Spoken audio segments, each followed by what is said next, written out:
welcome back to Let's Talk Ray Bradbury. We are working our way through this collection of Ray Bradbury stories with another story today called That Woman on the Lawn, written 1973, as best as I can tell. There's actually not a lot of information online about the publications of these many stories that Bradbury wrote. But That Woman on the Lawn. One night, a man is visited by a young woman on his lawn. We learn that she is 19, she is crying, and he is sort of captivated by this experience of having looked out and seen her.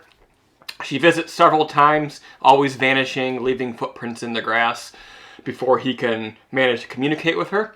But eventually, he sneaks out to the porch, doesn't startle her too much, and they begin to talk.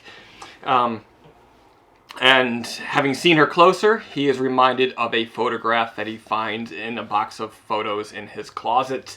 Eventually, they start talking. They talk about ghosts, and they talk about not the ghosts of the dead, but of desires, of how young men and young women long for certain things that they don't quite know what they want. And they begin to wonder which one of them here is the ghost in this situation. Turns out her name is Marie, which he knows.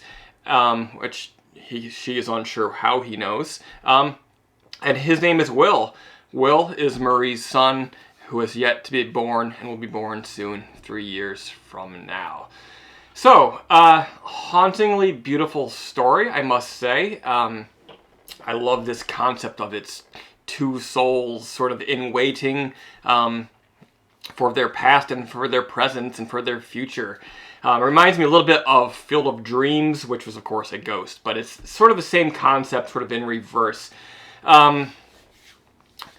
Will, he references John Carter being plucked away to Mars in the John Carter stories, and I sort of think that's a very good description of this situation. But it's less action-packed and more sort of sentimental, like Field of Dreams. But I also love this idea of longing and memory being sort of opposite sides of the same coin, where there are ghosts and realities attached to both. It's almost as if all things exist at once, and in this story at least, sort of a line that can be connected between what will be, what was, what is, and this is a rare sort of situation where two people are able to loop that string around, connect it all into one location, and sort of communicate with their own futures and pasts.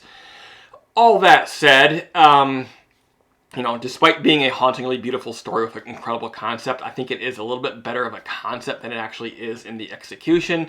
It's nothing to do with Bradbury's prose. He's always the consummate professional, great writer. However, I felt like the story felt a little bit rushed.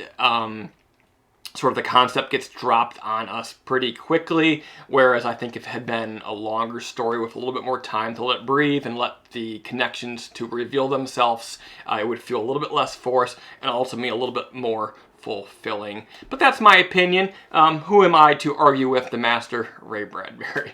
All right, guys, that was That Woman on the Lawn.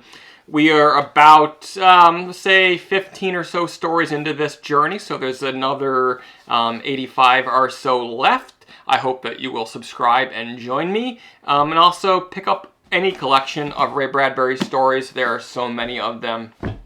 Great stories, and we were lucky to have had him with us for much of the last century. Unfortunately, he's now gone. So, all right, guys, please subscribe, and I'll see you again soon.